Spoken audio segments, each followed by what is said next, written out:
All right, the book Hollow Fires in there. Uh, I listened to it on the audiobook and I struggled for a while to settle into it. But then all of a sudden, at some point, I don't know what point that was really, but all of a sudden it just clicked and I really got into this book. I will say that the villain reveal was very much foreshadowed. If you were paying attention to that, it was easy to see who the villain was going to be. So that wasn't very suspenseful. I really would have liked for the resolution, the conclusion of the book to have been longer. It almost felt like the author was very comfortable writing about receiving hatred, but wasn't able to expand so well on the characters who hated. And so once you get to that, it felt like a very one sided book all of a sudden because you wanted to know more about what created this conflict and the things that were going on.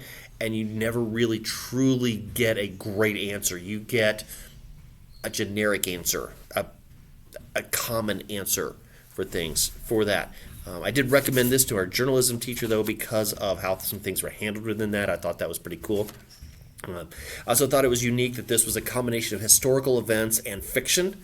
That combination of things, I thought it was. It's good for students who are into current events, true crime podcasts. There seems to be a trend now within a lot of students and teachers to use those things. I will say though that the way this was written, this is not something that we give to our lower level readers.